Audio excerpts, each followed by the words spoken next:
Welcome back to the show. Just such an important conversation, a conversation that's been happening right across the country. We're having the conversation here in our community in Ottawa, and that is fentanyl and the number of overdoses and the crisis that we find ourselves in. There is a fantastic public screening of a film called Love in the Time of Fentanyl. Here to tell us more about it, I'm joined by Danielle Rolfe. She's the co-founder and director of Soul Space Ottawa. Welcome. Great to have you here. And Robert Jamison, also a co-founder of Soul Space Ottawa. Welcome. Great to have you here as well. Danielle, before we get to the movie, I want to talk about Soul Space right off the bat, because I was telling you I was on your website this morning and doing some research, and you're just doing some amazing work on the front lines. Tell us a little bit about sort of your mission and vision.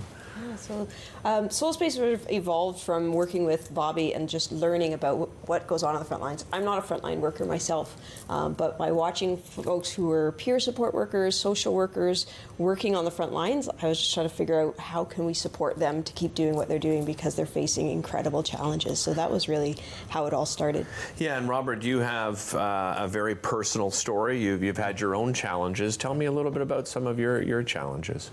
Well, I grew up basically on the streets. I started out as an orphan down east, and then we moved to Ottawa when I was very young, and I was adopted into a family, and soon after ended up in foster homes, and pretty well grew up on the streets.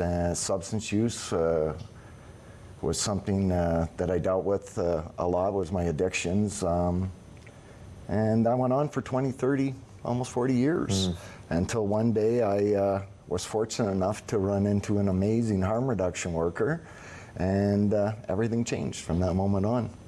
Yeah, and such special people, Robert. I don't think people respect what those frontline workers are seeing each and every day. Because obviously we think of the person that find themselves in situations like you, but the people helping them.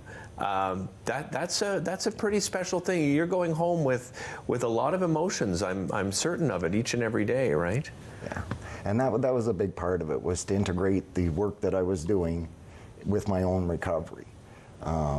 So for me, it was really important that I stay in touch with other folks in recovery, because myself, I was working in harm reduction, which is not abstinence-based. Right. So there was a bit of a dance there, but after a little while, I was able to work it out, and things started to flow pretty easy for me.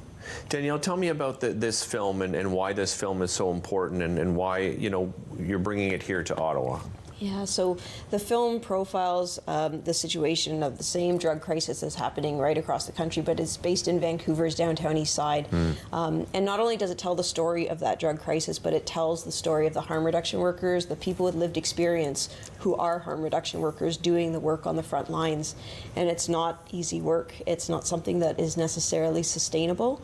And it's so important, but it's hard, and so that's why we created Soul Space. And so the film really tied into that really tightly, in the sense that it shines light on what harm reduction workers are actually doing.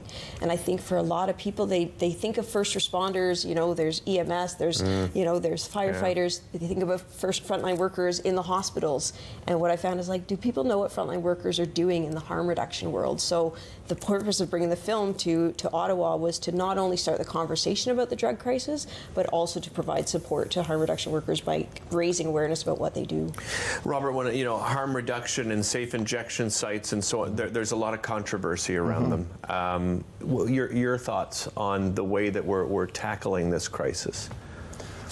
Well, my thoughts on the way we're tackling the crisis, I would think, the controversy is folks that really don't have enough information. Because I don't really believe there would be a controversy if people were in the know of what's really going on and not listening to fragmented bits and pieces of what's happening. So, as for the big picture, that's a little bit tough for me, and that's hence whole Soul Space, right? Because when I try to understand the big picture, I can get lost in that. So for me to bring it back to my own self-awareness and to my own self-compassion, that's the whole idea of having that space, that safe space and Soul Space, and for us to all gather together and talk about, some of the stuff that we experience.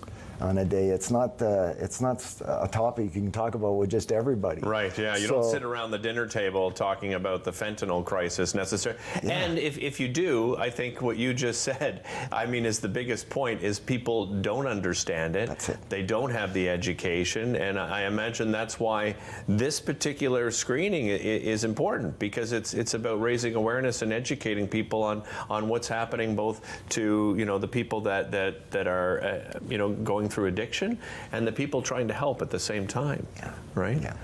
Danielle, how did you get involved in Soul Space? So I'm actually a documentary filmmaker as well.